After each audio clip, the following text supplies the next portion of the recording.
G'day Spurs fans, Paul Hotspur hippie here, the only psychedelic soccer show on the internet. I'm having a break from doing ollies and flips and shit. Anyway, bit of news that I saw this morning, and this is actual news because we're still in the fog of war as far as information about transfers is going on. I'm still being foxed by countless headlines, a lot of which seem to be generated by this guy called Brian King, a former scout at Tottenham. I don't know what his role really was. I remember this happening during the winter, the January transfer window.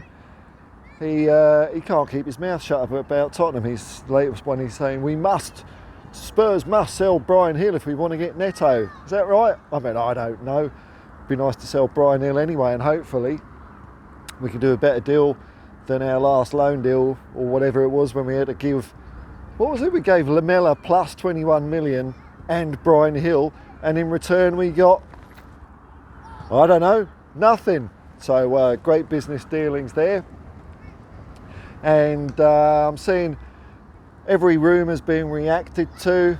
Are we going to, re-sign certain players, or like what Carl Walker-Peters and things like that, and people are getting upset? Well, the way I look at it is, if it's negative, I'll wait till it happens. I'm not going to waste my brain using that emotion now.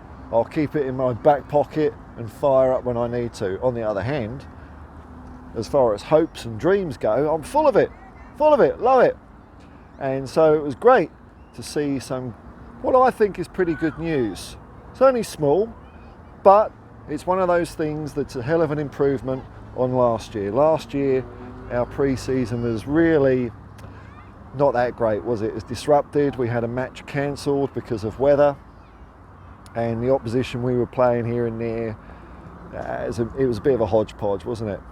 Whereas this year, our first public friendly is against Heart of Midlothian, and I think that's on the 18th of July. Your mileage may vary depending on what part of the planet you live on. The world is round after all. But in breaking news, Tottenham have arranged a behind closed doors friendly this weekend. So this is when July hasn't even got into double figures yet. Oh no, it has, isn't it? It's the 9th today. Oh well, just barely. All right, it's nearly all right. Against Cambridge United, which I think is a great move, and I just think that shows part of what Ange Postecoglou's focus is on training, and that is unbelievably playing football. And I remember stories from, I think it was Celtic. I'm pretty sure it was Celtic when Jock Stein took over. And or players that started playing for Celtic, and they were very surprised to see that training consisted of using this mysterious object called a football for most of it. And look at what Celtic did. I mean, I'm not saying we're going to win the European Cup because we're not in it, but we might do something this year, and I like that. Now, whether the friendly is going to be like one full 90 minutes game, or is it going to be split into some 30-minute chunks or something like that. That's quite opportune there. I hope they don't think I'm videoing. There's a load of little kids playing football over there, so I don't want to look like some creepo, even though I've been doing, hanging 360s and shit. They probably thought it was well cool, well sick, not mid, sick. About Ange Postecoglou's focus on training. It's great. Now, the reason why this is really piquing my interest, because I've just had a quick squiz at our oppositions, not Cambridge, but the other teams in the Premier League, and when they're starting their friendly runs. Now, of course, I haven't bothered checking if they've got behind closed doors friendlies, because I'm not that thorough, and I doubt they would have the wherewithal to do some things, so I'm going to give them the disadvantage of the doubt on this one.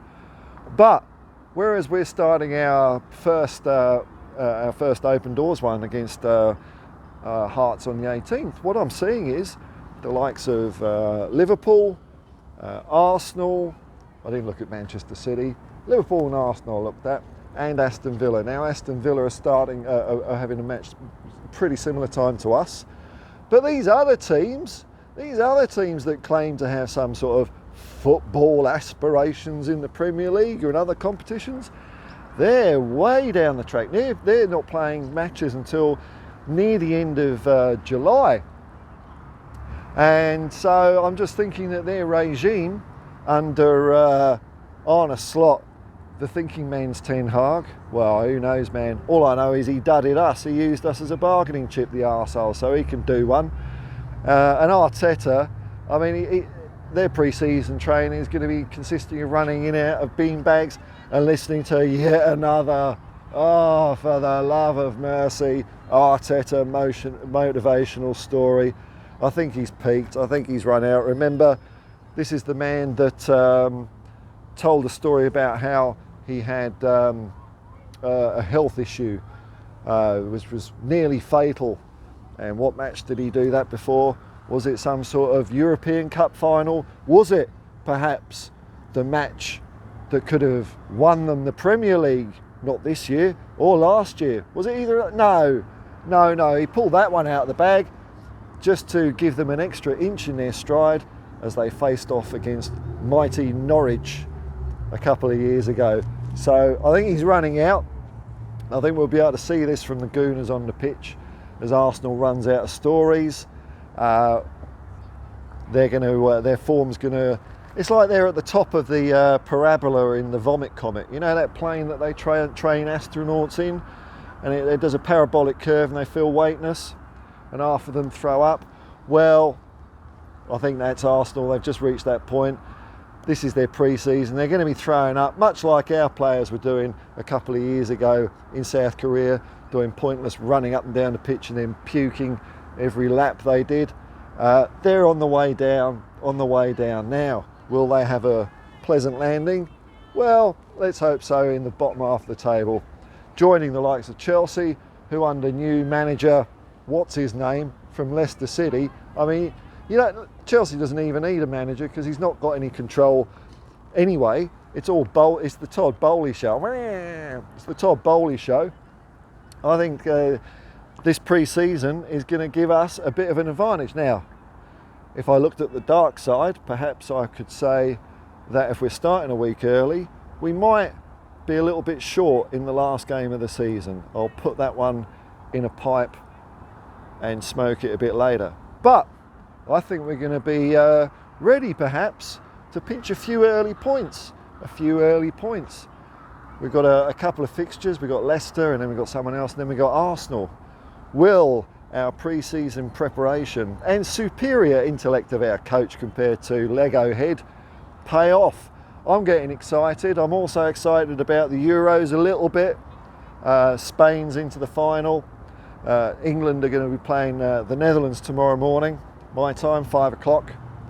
And I want to win. I've been umming and ahhing. I've always wanted to win. The downsides of England winning, I think, is because I just want to win a World Cup. I want to win a World Cup. I'm not a greedy man. Just one World Cup before I shuffle off this mortal coil. And I think we've got a better chance of doing that without Southgate at the helm. And my fear is that if we win the Euros, or even perhaps enough has happened that Neville Southall, who's Neville Southall? He's an Everton goalie. Gareth South, it might as well be Neville Southall. Gareth Southgate, I think he's done enough on his KPIs. Will he get a contract extension on the England job, seeing that the lucrative offer of Manchester United seems to be off the table? I'm disappointed about that, but I really don't want Gareth Southgate in. Just pan around here, I don't want to be videoing kids here. So it looks good for Tottenham Hotspur this year. The early omens are good. I'm going to ride on the heady vapours of optimism and dreamland, just as I've been doing every year since 1976, and tipping us to win the league every year since 1978. It's the year of the cockerel coming up, folks. We'll get the Euros out the way. No Premier League club seems to be buying bugger all at the moment. when the curtain falls on that, let's see which ones get their man and which ones don't. Until that all pays off, I'm not worrying my pretty little head about it. Until next time, peace and love, man. Peace and love, and come on, you Spurs.